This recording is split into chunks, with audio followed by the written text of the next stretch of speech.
What's happening, Star Wars fans? This is John of Video Games and the World. Star Wars.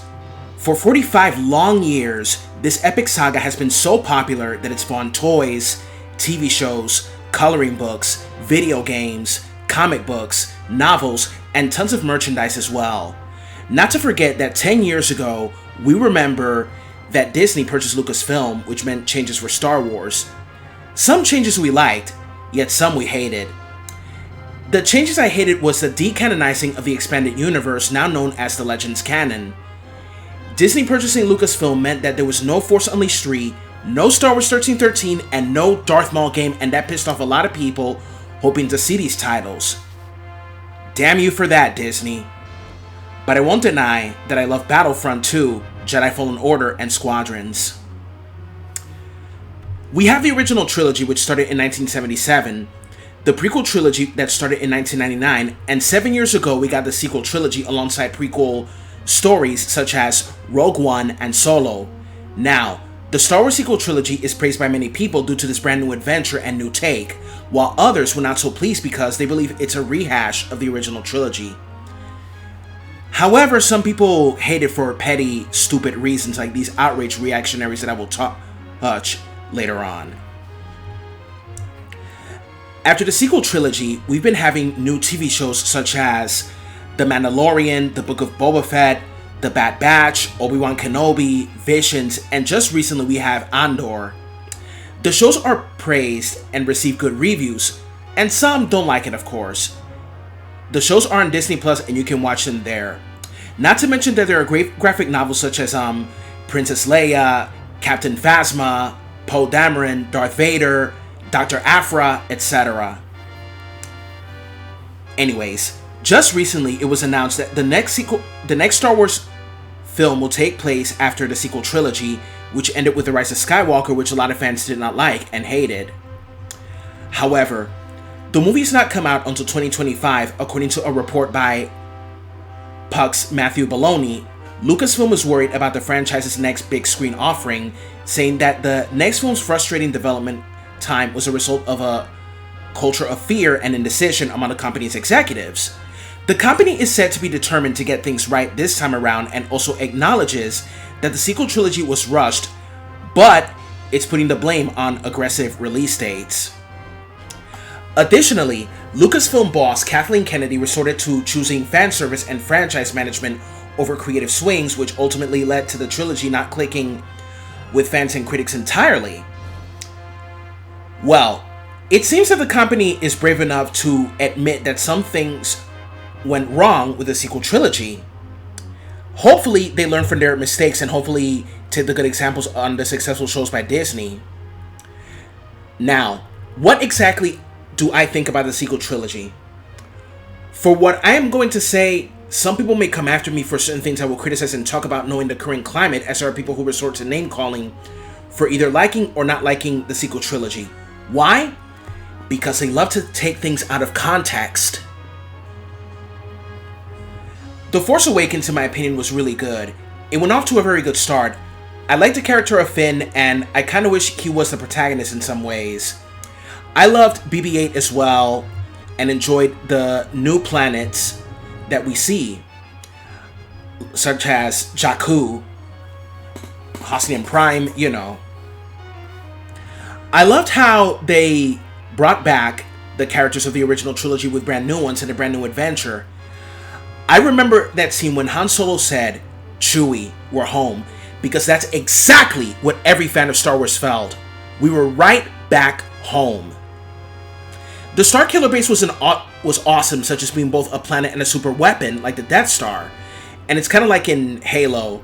Awesome game, by the way. Great game. Can't believe it's 20 years old, though. Adam Driver did a pretty good job as Kylo Ren. At first I thought that Snoke was an original new villain when I first saw this movie. I'll tell you more later. Visuals were pretty good and the story was a good start, yet at the same time it felt like a retelling of A New Hope. I will admit that my criticism of Rey is that suddenly she used the Force during the fight against Kylo Ren, but then after seeing it again and also the original trilogy at the suggestion of my older brother, that Luke did use the Force in the Death Star Trench.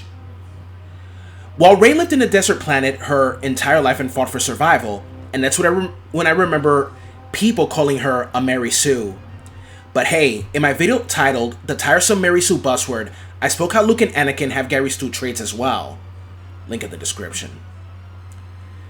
Now, The Last Jedi was considered by many the most divisive of the series. Some people enjoyed the movie due to Rian Johnson's new take on the series, others were not so pleased. Here's my opinion on the movie. Oh boy, here we go. The Last Jedi had good visuals. Some fight scenes were good, and I like the lesson that failure is a teacher. If you fail, it's not necessarily the end, but you gotta learn how to get up if you fall. If you stay down and give up without a fight, then it's really over. What I didn't like was Luke's portrayal saying, "I came here to die," because I thought it was so bitchy and whiny. I also didn't like the casino subplot because I thought it was stupid and didn't make any sense. My other criticisms include that Snoke's death felt very rushed and predictable. I gotta say that I was hoping for a more badass fight from Captain Phasma during her showdown with Finn. I was hoping for more character development from Rose, Finn, and Poe. I wanted a more badass send-off from Admiral Akbar, which was given to Holdo. And the MCU-style jokes, I didn't feel them that much. So in terms of story, it was mediocre, but visuals, fight sequences, overall I gotta give it a C+, or should I say, a 7 out of 10.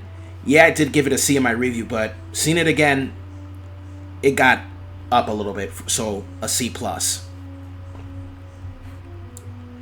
Now, outside of The Last Jedi, what really disgusted me was death threats from toxic fans against actress Kelly Marie Tran.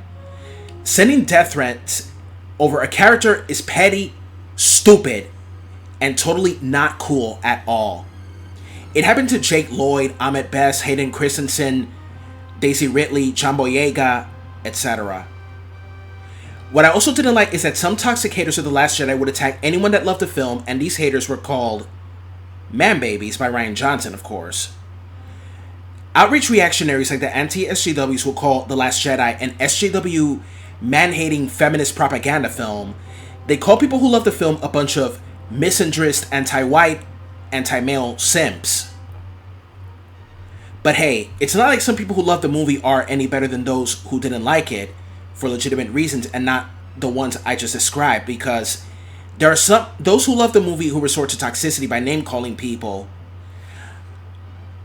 I know some people like my brother and some friends who like The Last Jedi that have civil talks with others who didn't like the movie and prefer the agree to disagree method rather than this childish mentality that if you love The Last Jedi, you're a misandrist, anti-white simp, and some be like, if you didn't like The Last Jedi, you just hate women and people of color and you're a man baby. It's a damn good thing that I didn't resort to such stupidity, indeed. Dios mío. Now, The Rise of Skywalker, I went from liking it more than The Last Jedi to not liking it. How so? Because after seeing it again, it felt more like a rehash of Return of the Jedi. I thought that Snoke being a clone of Palpatine felt too forced and predictable. Palpatine's resurrection felt so damn forced and predictable as well. When I saw that teaser 3 years ago, I thought he would return as a Force ghost. But then when I found out he was still alive, he felt very forced. It felt very forced and predictable. I didn't like that. But I gotta admit that Dark Raid's lightsaber, I thought it was kinda dope. People to this day feel that Rian Johnson butchered the Star Wars with The Last Jedi. But hey, from him I like the Breaking Bad episode directed by him titled Fly. I thought it was funny. Knives Out was dope too, I will admit. Now, the sequel trilogy started out pretty good, but after that, the story was not well written, not enough character growth and development, and plot was not well executed.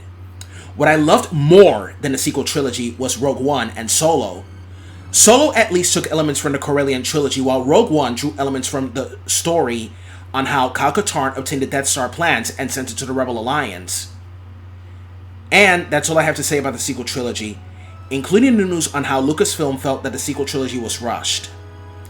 So don't forget to comment, share, like, subscribe, hit that bell button, follow me on Facebook, Twitter, and Patreon. This is John of Video Games and the World. May the Force be with you. Later!